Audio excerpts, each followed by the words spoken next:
Hello and good day to you, my beautiful friends. I do hope you are well. Welcome to episode 104 of Cross Button VR, our journey into the world of VR. Now, I'm your host, Laurie, and it is an honor to be joined by one of the most glorious influencers in the metaverse. It's Reece. Hello, Reece. Hello, how you doing? How is everyone? Alex is also one of the most glorious. I'm not just saying that because he's not here this week. Can't get that title. No, never going to get that adjective bestowed on him because I never repeat the same one twice. Although actually, I think I have once actually. I won't tell anyone. If someone can tell me which one I repeated, there'll be a prize for it. That's one that was a test there for Phil. That's true. I'll give you a game key. If you can find out what episode it is where Laurie repeats the same thing, then I will give you a game key. Are you well, Reece? How are you doing this week? I'm doing good, mate. How are you? I'm very well. Have you recovered from the last giveaway? Then you're now giving away more game keys after our epic giveaway. I'm just hoping nobody finds it out. Basically, I said one, not 100 odd keys. Yeah, everyone who answers the question gets it. Yeah, no. Yeah, that was crazy. Congratulations once again to all of you listening, as I think everyone won. and we may have more coming soon, actually. Yep. If you missed out, then really you've got no one to blame but yourself, because I think we had more keys than we did entrants in the end, thanks to the epic generosity of the publisher and developer community. So thank you for all the support there, and congratulations once again. I'm glad we got to share the love and everyone got to play some new games. That's cool, isn't it? It is. It is very cool. Yeah. Well, we've got lots of support. If people would like to support us, give us a sub on whatever service they're using. Like, subscribe, leave us a comment, all that kind of jazz. Follow us on Blue Sky at Cross Button VR, and on Facebook and on Tinder as well. Now I think we are, aren't we? Swipe right if you. What? Swipe right for Cross Button VR. I mean, I wouldn't put it past Alex the way that he likes to put us out there. Just getting messages. Oh yeah, I really like the look of your profile. Yeah, we're just a podcast. You don't get all three of us. You have to pick. Well, maybe on some you get some of the fruitier apps that you probably could get all three of us. But moving on. I do always enjoy these very silly episodes. Yeah, these ones where I'm a little bit tired and hungover still. Don't really. Clearly. Yeah, just on the water tonight. That says a lot. He needs hydration. But we've got lots to talk about, so let's get straight into it. And let's talk with the mega news announcement, the big thing that's happened this week. The PlayStation VR2 has had a fairly significant price drop. It's now going to be from March $399.99. So £400, dollars, euros. I think it's all of them, isn't it? Yeah. 400 across the board for everyone. Huge price cut from March.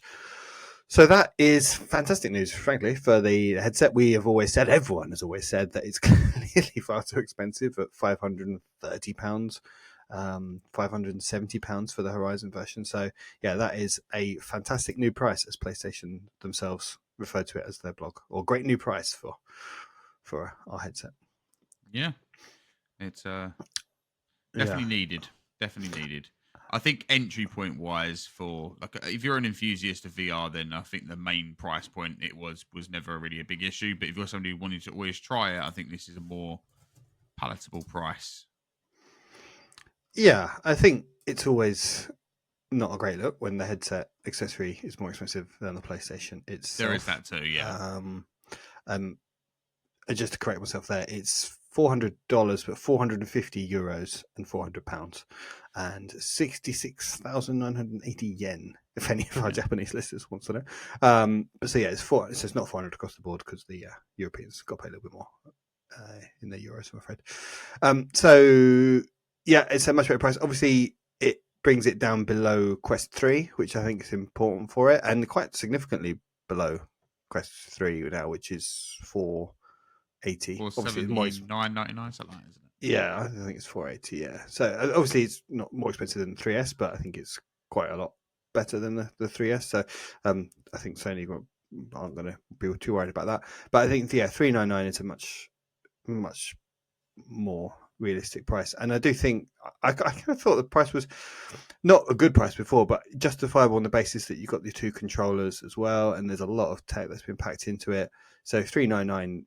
I think you're getting a really good headset for that. And I bet now when they do their Black Friday or Days of Play, you can see that going down to $299. It's going to I think like 100 to $300. Yeah, I mean, because they've been selling it for $350, or they've been doing Black Fridays and days of play sales. So now that it's got a big price, if they're going to try to maintain that sort of that significant discount, then you're going to be looking at 300 potentially, which really would be you've got to buy it at that price.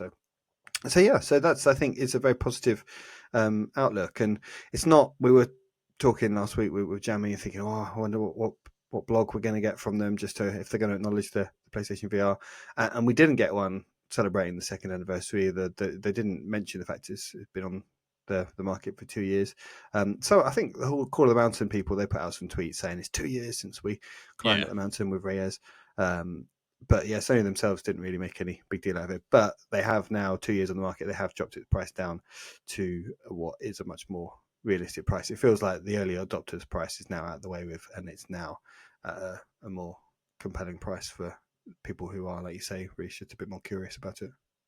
Yeah, I think that's always the thing, isn't it? Like, if you see something that is, like you said, if you're buying a VR headset for PC, not really an issue when you spend like 500, 600, or even £1,000 on it, because your PC to run that is probably going to be more than that anyway. But when you're running a headset on a PlayStation that's now less than what the actual headset was, it is a bit of a bitter pill to swallow when you look at it like that.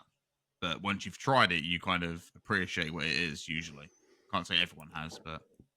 And there's been this kind of, we talked about it again last week with Jamie, but it's this narrative that they could have abandoned it. There's no games, but on that blog post they did say, look, it's got a price cut. We've recently released Alien Recursion, Behemoth, Metro Awakening, and I'm sorry, they are 3 big, chunky, proper, epic-looking games. Yeah, the platform is not just mad-looking, quirky indie games. A lot of people, which we love, but a lot of people would look at stuff like Job Simulator, but like, well, I'm not buying a headset for Job Simulator. They should. That's do. the reason But to buy a headset. Yeah, exactly. They should do. But if you see those kind of very kind of low, I don't know, like low poly sort of games, which are still really fun, engaging titles. But you know what I mean, for a casual player, just who doesn't really not that into VR yet, and they're just looking at, they want to have those kind of epic experiences. Then you've got in Alien, Behemoth, and Metro Awakening 3 absolutely gorgeous looking, compelling experiences that the VR2 does a really great job of making a case for itself as to why you should play it on this headset rather than other headsets that might lack some of the graphical fidelity that PSVR2 couldn't bring to the table. So, and they put it on the blog as well. So we've just had these games released. We've got exciting new games on the launch. They reference Aces of Thunder again, Dreams of Another, Hitman, The Midnight Walk. So, again, they said, look, we've just released these games. We've got another big wave of games. It's not the first party stuff. It's not the God of War, the Last of Us things that we're all desperate for, dreaming for, hoping for. Yeah, or even the Astrobot. The really easy stuff. It's not even ports of the old stuff. So there's no first party stuff or PlayStation Studio stuff, which I think is what people are really holding out for. And I think, if you want us to buy this, you've got to put some PlayStation Studio support in it. And that's Sony kind of got themselves in this corner now, where their PlayStation Studios is such a the respect for that brand is like, well, it does kind of carry the whole platform really. And if you're not going to bring PlayStation Studios to the platform, then people will be like, well, what's the point?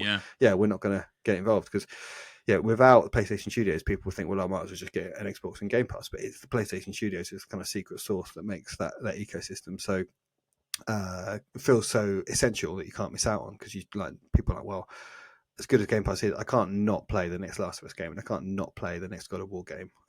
If you're someone like me or like you, or people that love PlayStation. And at the moment, because there aren't those sorts of games coming to VR, then I think people will be like, well, I can miss out on those because I don't really know what Behemoth is all about, and I've never played an Alien game that I've liked, so I don't feel like I'm missing out on anything. Whereas if there was that, if there were more things like Horizon on it, then people would be like, oh, I need to. Becomes an essential thing because I can't not play the latest PlayStation Studios games, and if the PlayStation Studios games are now appearing on the headset, that's why. So that, I think, is still the final missing piece of the jigsaw. But look, it's still a great development, I think, for the viability of the headset, and to show that Sony are still pushing the headset and are making it more of a compelling reason. And I think there's been a few pink pieces that I want to spend some time talking about how where Quest are kind of pivoting to more of that, kind of having it as a social platform and Horizon worlds and stuff. And it's not a great place for game developers right now. We can delve into that in a bit more detail maybe another week. But it just shows that I think the PlayStation VR is a really important ecosystem because it is just games, and I think it gives developers. We've heard several stories of developers who find success there. So I think it's important that it stays viable and attractive to people. Exactly that. Plus, the other good thing is as well now with that price, it's probably one of the cheaper PC VR headsets you're going to get with OLED panels. Yeah, obviously, you got to spend another £50 on the adapter, but in terms of, it was already one of the cheapest you'd get, and now it's just even cheaper, and it's still a great PC headset. Yeah, and if you're a PC person, you think nothing of spending £400 on a component for you. Exactly. Yeah, people they spend.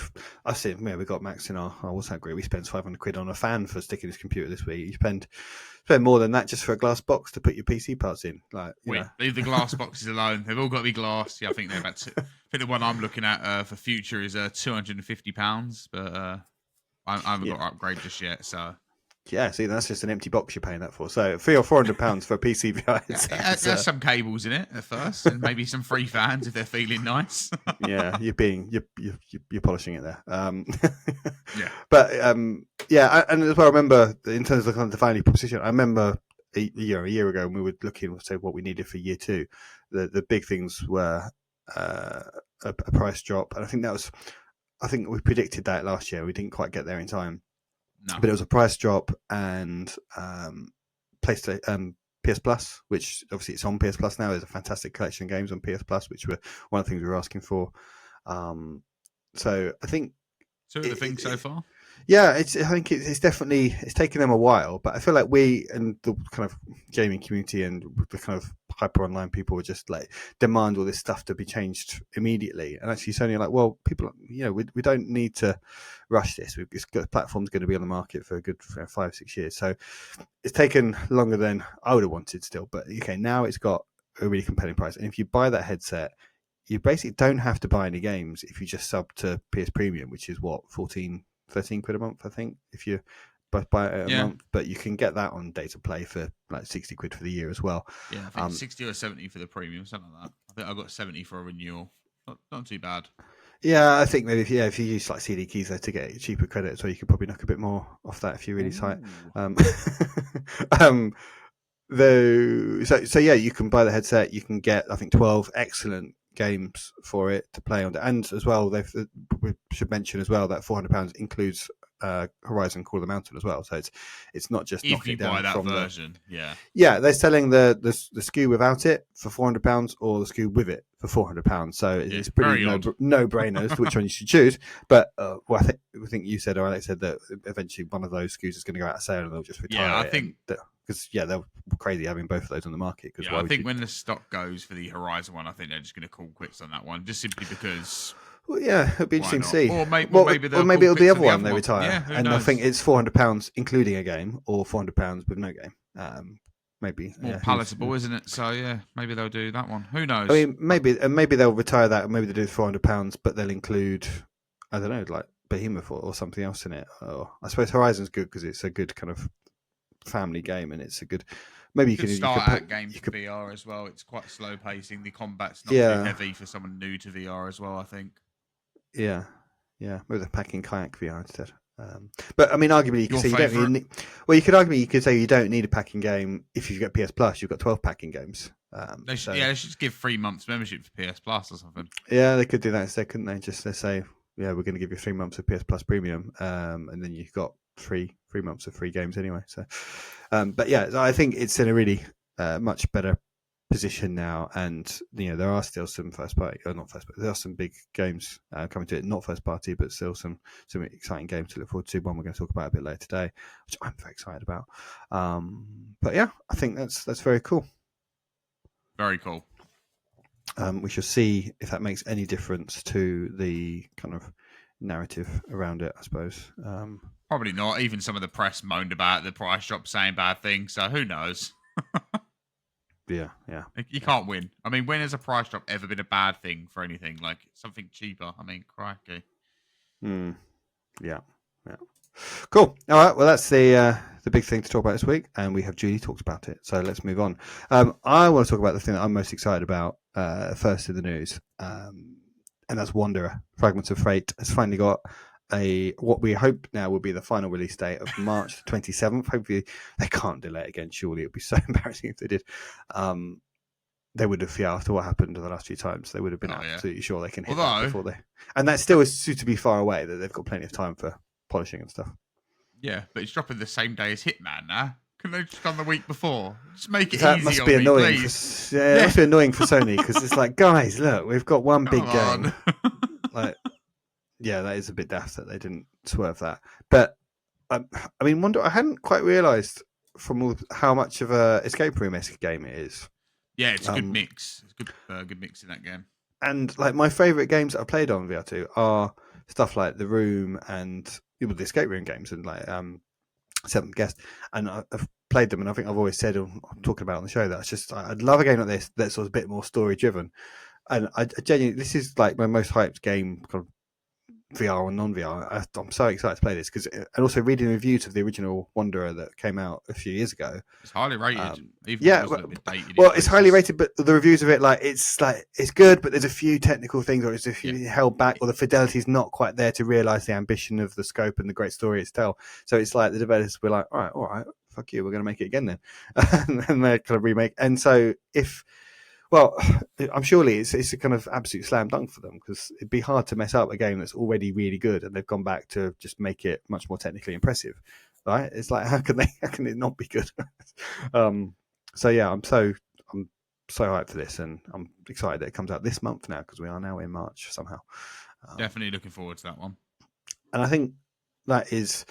I'm not saying it's going to be kind of the killer app for VR, but when we're talking about, or when Sony themselves are talking about on their blog of stuff that's coming, I'm surprised that's not in the given that top billing as the thing that's coming out, because I think it's such a marketable game as well. It looks so cool. It's just like, it's so interesting, the story, because it's got kind of, you could appeal to all the Quantum Leap geeks out there with that kind of storyline that it's telling. Quantum Leap, eh? Yeah, it looks very kind of assured in its story. It looks like very much a PlayStation game, if that makes sense. Yeah, I get what you mean.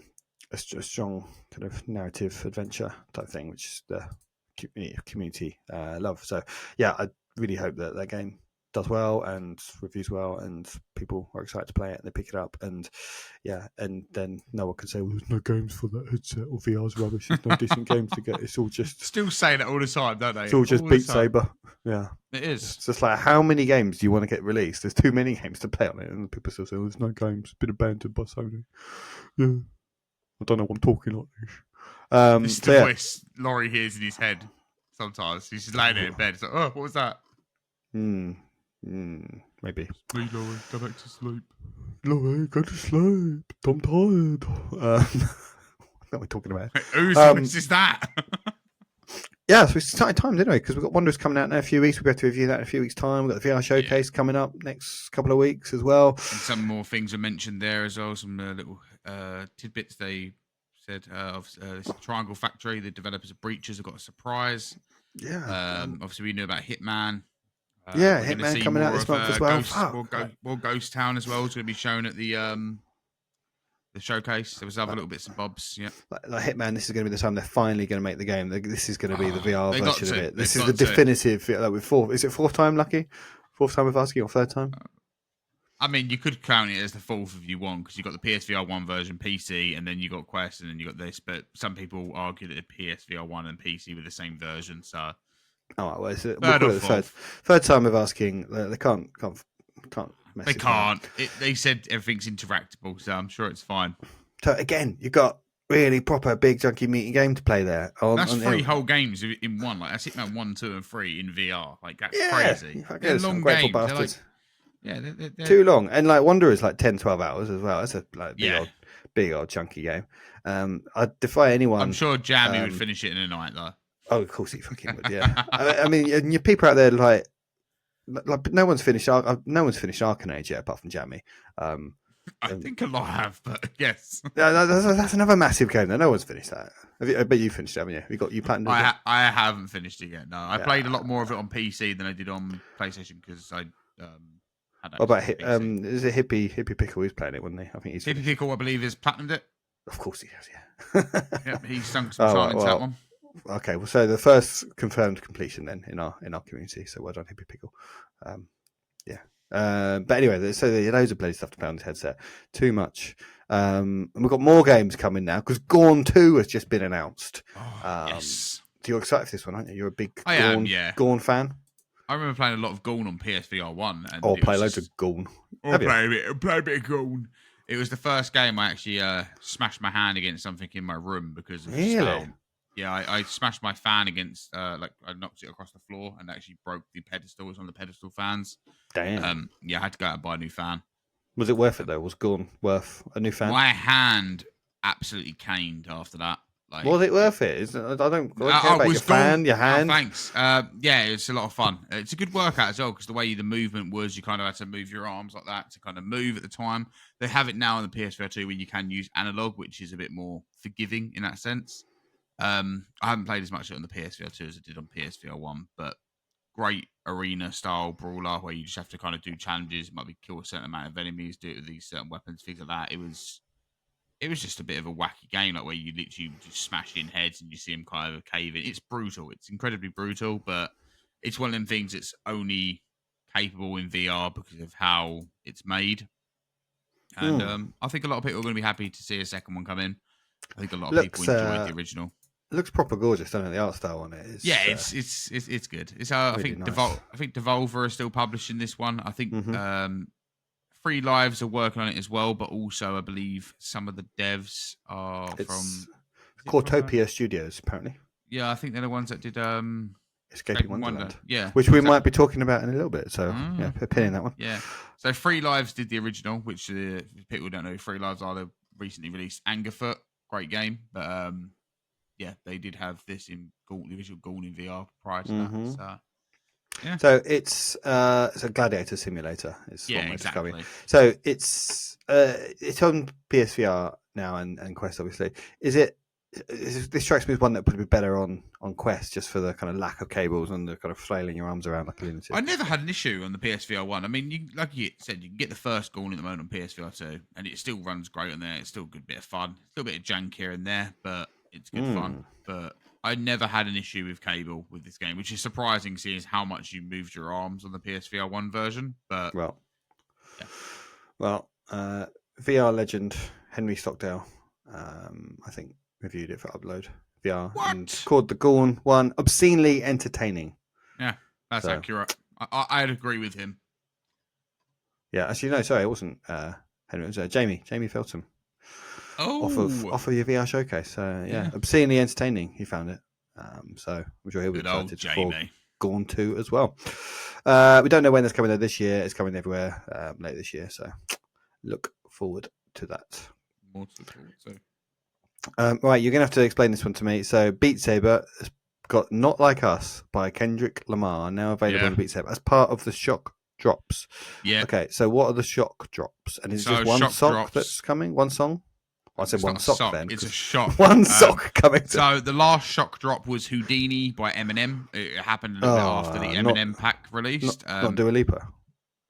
No, I don't think they have a Dua Lipa pack just yet. However, I know you're eagerly awaiting for that. So Beat Saber, if you do watch this, he wants Dua Lipa. Get him Dua Lipa.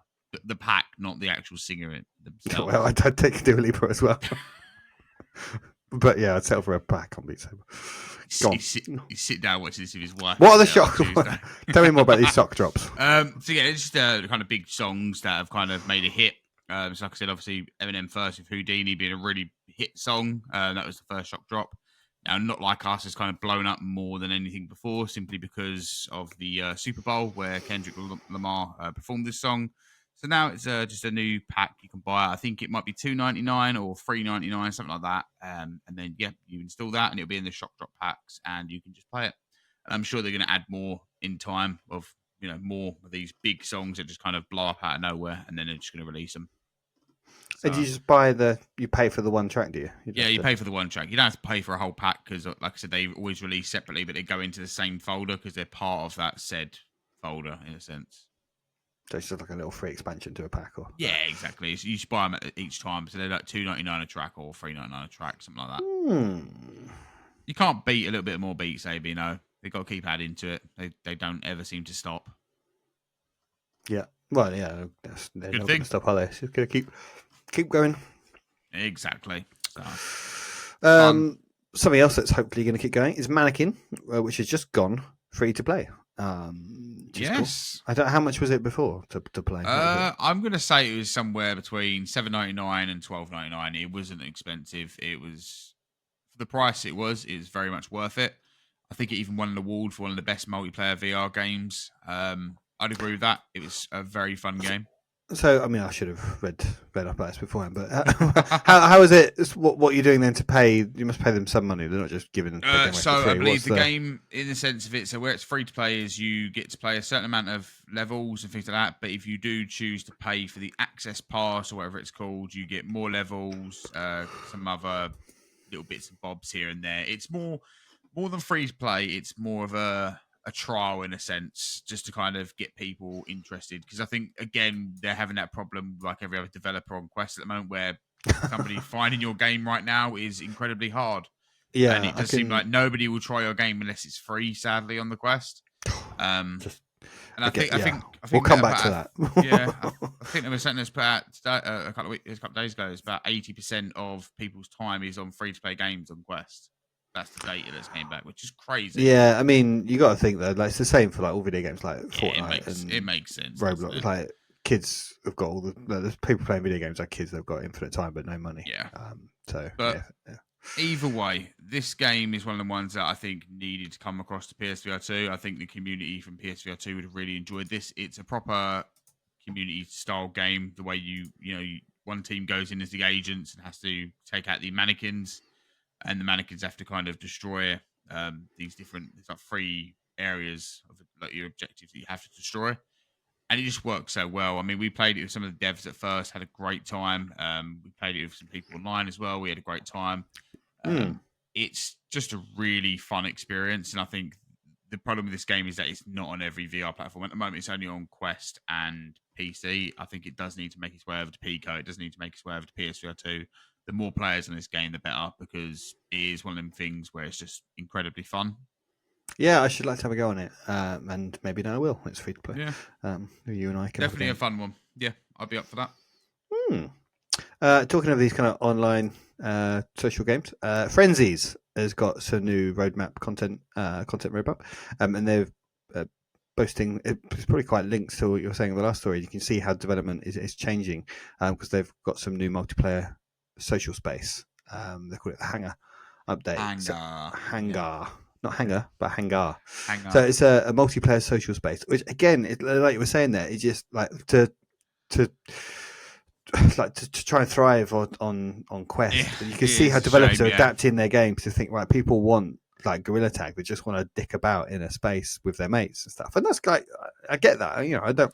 I see my son who, he would totally just like the Frenzies whole like aesthetic stuff is so like Fortnite, if you see what I mean. And kind of it's that sort of bright and colourful and silly and a bit kind of punky and like graffiti. Wacky, a bit wacky, a bit skibbity. I think my son's always saying now annoyingly. So I get it, and my son would love it, and I could see him and his mates would just love jumping into stuff like this, and that's what the Quest player base is looking for, right? It's what seems to thrive really well. And sadly so. And maybe it's lots of developers just chasing that kind of audience, because and not all of them, they'll make these updates and they still won't get the community. But it's kind of with all these live service things, it's a bit of a lottery. 10 of them might do it, and 2 or 3 of them might actually find a good new wave of success with it. Because all it takes is a few streamers or whoever to jump in and start to popularize it, and then everyone else will jump in and take it over, and they'll keep feeding that community and growing it and responding to what it's after and stuff. And Frenzies looks like a cool game as well, which is not just a multiplayer hangout space. It's gonna, it just made me laugh though, because the rest of the update is like we're adding gestures and doing new added gesture animations. It's like, the amount of money my son wants to spend on Fortnite emotes, for fuck's sake. It's like, it's just like, that's what you just read it. You think, oh god, this is just Fortnite. Like the developers must be like, oh, this is like soul destroying. We want that epic money. Soul destroying that we have to do this now to try and please the player base, but that is what players want, and it just makes me feel so old, Reece. I know you're only. I'm going to be honest with you, the thought of a social space for me does not make me want to jump back in. Like, if I can just jump straight over the social space and into the actual game itself, I'm fine with that. But this whole social space thing, like I could be sociable in person, but in a VR game, like with like in a social space environment, not big on it. Don't mind if it's like your teammates you're talking to, that's absolutely fine. The social spaces never really got the. I went to try and play VR chat once before, and I was like, I don't think I'm going to enjoy this. I quickly deleted it. I still haven't got over the massive trauma that was playing Ghostbusters and just being dropped into a lobby, and then there's like all these little kids saying, "Hey, what are you doing?" I was like, can you hear me? Oh, why am I talking to a load of kids? Who let you in here? This is fucked up, man. Why? Get out of my headset. I could just imagine that. We should stream Alex playing. It's like, what the fuck off, you cunt? What are you doing? Just want to shoot. Just want to play, catch the pig game. It just ends with the stream, just with Alex getting reported. Just recording everywhere it comes.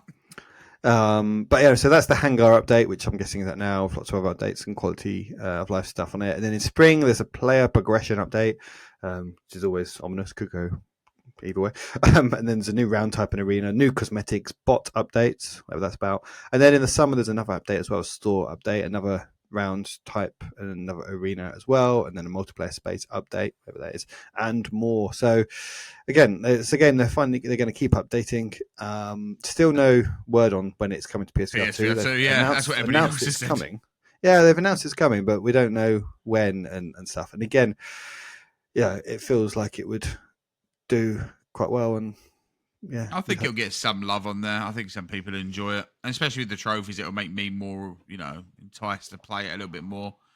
Give me something to work towards, because there's no progression. I know they're doing the progression update in the roadmap, which is cool, because that's something I always said. There's no progression, and I need a bit of progression to want to play these type of games. So I'd love to know the player split for Ghostbusters, because does that do crossplay between Quest and PSVR, or are they closed? Well, it does do Quest and PSVR2, because you experienced it the first time you loaded up. I didn't know if I was just playing with. I didn't know if it was Quest. Oh no, that's definitely not PSVR2 people. Yeah, no, of course it must be. Yeah, so I'd love to know the split, because you think, well, there can be more people that have Quest, but on the same time, there's kind of more competition on the Quest, and everyone's just playing guerrilla tags. So on the PSVR2, there's more people that are they've got fewer games to play, so there'd be more chance for a Ghostbusters game that's kind of a Sony property to stand out more. So who knows? So Frenzies getting updated, Mannequin getting updated, signs of the times to see how they're getting updated, but at least they are still doing better than Firewatch did. Joe, just for that, I'll put that in the thumbnail. What have you been playing, Reece? What have you been playing this week? I have been playing a game called Hidden Objects. Okay. Which is it's on Quest. It's also on PSVR2, and you literally just have to on your right hand. It will tell you which objects to find, and when you find them, it will then tell you another object to find. So that might be like the coffee, glasses, CDs, things like that. Whatever's in the environment, it will tell you to find them until it kind of whittles down to nothing. It's not too bad in terms of it being this actual game. Like what it aims to be, it's actually quite fun. However, there's some issues with it that I found to be quite pressing while playing it. Like, don't get me wrong, I finished it. I did get the platinum. I did put my time into this. You're playing it on PSVR2, don't you? Yeah, PSVR2, yeah. That's all I have it on. I've never tried to look for it on the Quest. It's on Quest as well, isn't it? Yeah, my issue with it first of all, is some people may say, oh, I didn't even know this was out. Yeah, you probably won't, because it's quite difficult. I've noticed I can't find it actually on the store itself on the PlayStation. I have to look for it on the mobile version of the store, which then somehow finds it. Or it might be vice versa, I can't remember. But it was a bit weird trying to find this game at first, when I first came across it. But yeah, like I said, overall it's not too bad. The issues I had is with sometimes you'll click on an item and it will say like found the coffee, and then 2 seconds later it'll say find coffee. Well, you can't find that anymore because you've already obtained that item. So then you have to kind of restart the level. That happened quite a few times, which I found a bit annoying. The other issue is, especially on the PlayStation level, and I think there's another level as well, there's a certain color, like an alarm you have to find, and it's hidden behind the desk. And the thing is, your cursor can't get to the desk. So I literally had to stand up and angle my body over and kind of like angle my arm as well just to try and get this item. So there's a few issues with it.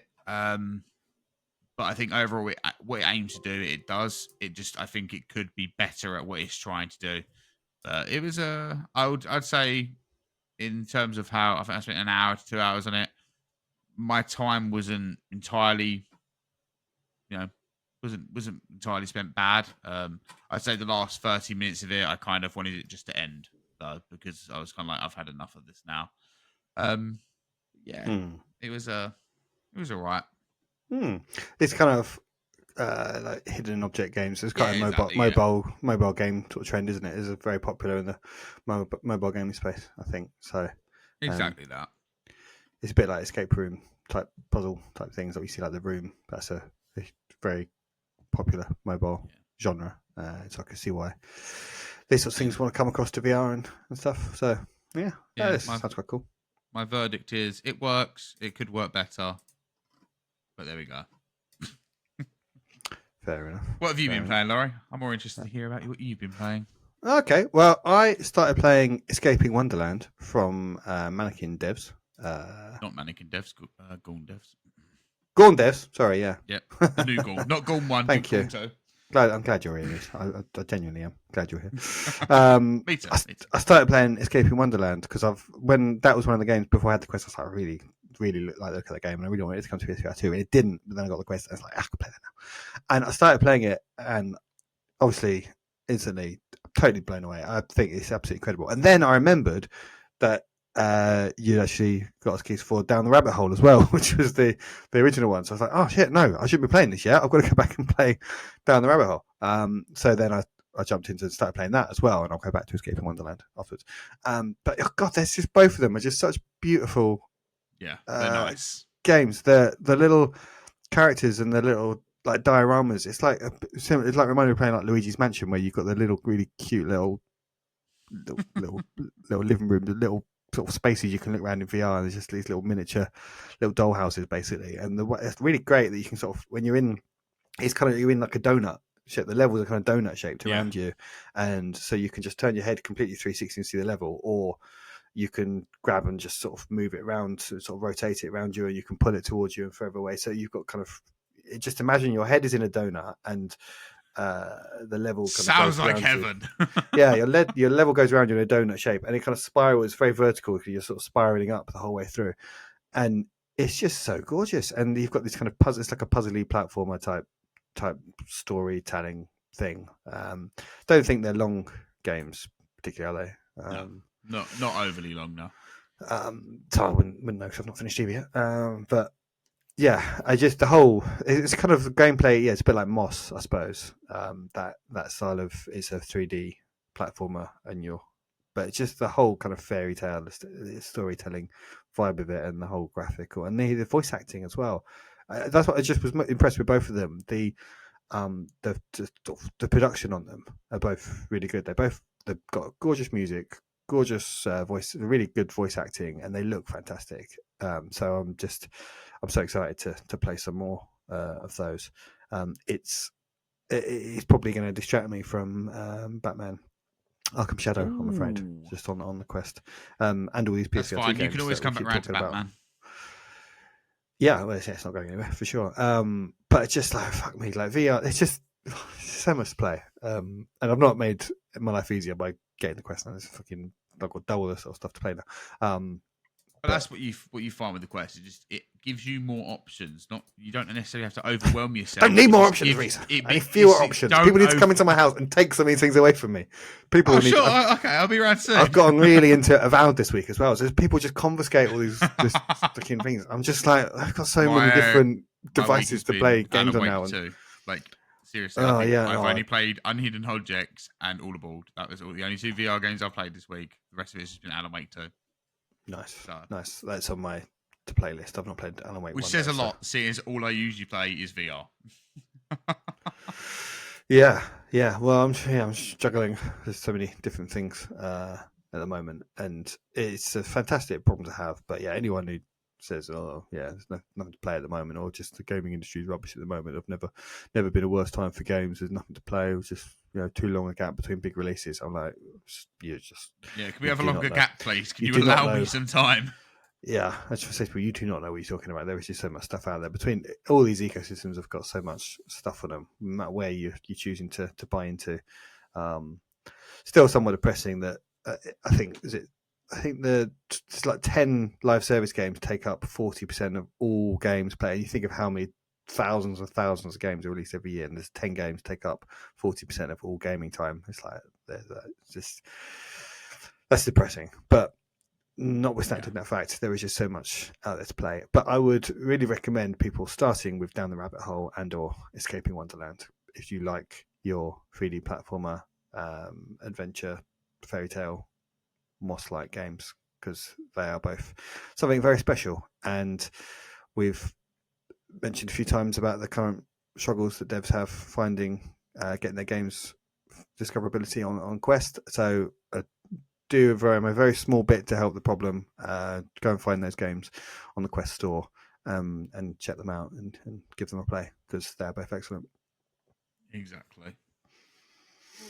Okay. Highlight some more little games here and there. Not that Down the Rabbit Hole and Escaping Wonderland are little games on the Quest. They're quite well known. No, well, maybe we should do that one week. We should do a kind of games you may have missed roundup and just give people kind of recommendations of games on both. There's both too headsets. many. It'll take up the whole episode. Well, that's fine. We'll do it on a quiet week when we need a whole episode to fill. We'll do it on the week of Wanderer. No, we're not doing that. Oh, mate, we are all going to sing time into that for sure. Right, let's wrap things up. We'll have a nice quick episode. We'll give you a bit of time back this week, listeners. Go listen to some other podcasts. But yeah, thanks again for listening. If you have enjoyed this episode, please tell your family and your friends all about us. And if you'd like to get more involved, please jump into our Discord and say hello. And thank you to all the many, many people that have done that already. I have been your host. I've been joined by Reece, and we will see you again next time. Until then, it's goodbye.